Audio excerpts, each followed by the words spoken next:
Let's talk about this. Lanny Davis joins me now. He served as special counsel during the Clinton administration, and Jonah Goldberg is the editor-at-large for the National Review. Both were glad to say are Fox News contributors. Welcome, gentlemen. Great to have you both with us this morning.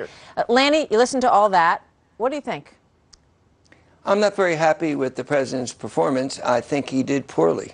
I agree with him on substance. I think he got the better of the exchange regarding the facts and the policies.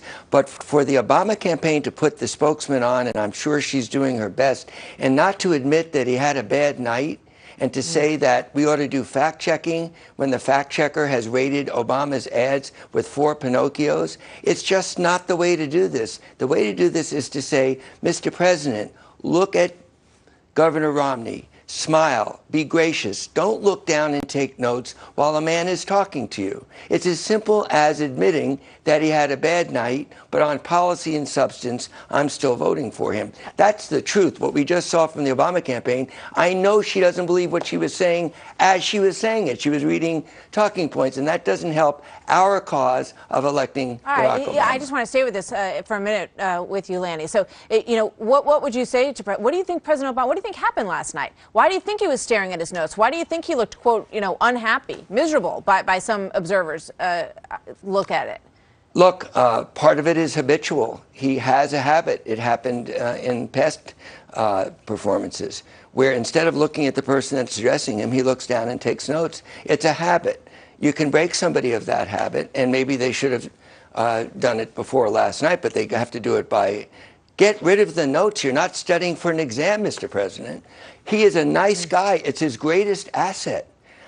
People like him. Last night they didn't, and that is the key. And again, I say the Obama campaign, rather than putting spin out, should say, look, our guy had a bad night, but he's right on policies. Then everyone would say, okay, that's honest. Interesting. Jonah, let's get back to this issue of the middle-class voter.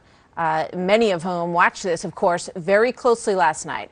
The president's whole pitch has been that everybody, should pay their fair share. Everybody's going to get a fair shake at life. How do you think these two gentlemen did on this issue last night?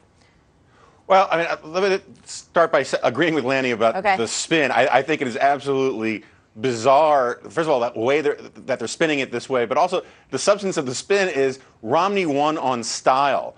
Are they really going to have the spinners for Barack Obama say that Mitt Romney's the style and theatrical guy and Barack Obama is the wonky guy? I mean, it doesn't jibe with anybody's impressions of the two men. Mitt Romney is, at best, surprisingly lifelike most of the time. And the idea that somehow he's like this glib, theatrical guy just is bizarre. On the substance, look, the basic problem, and I think the Romney campaign has not been great about pushing back hard enough on this. The basic problem is that Barack Obama's argument is just breathtakingly dishonest. He says, Mitt Romney wants to have a $5 trillion tax cut, and that's at least defensible in an argument because he doesn't want to lower these rates, but he wants to get rid of loopholes and all the rest. But then he says, in order to pay for it, he has to raise taxes on the middle class. The study he's basing that on just basically admits that it's making that up. It's saying this is one way he could conceivably do it. Mitt Romney has never proposed raising taxes on the middle class.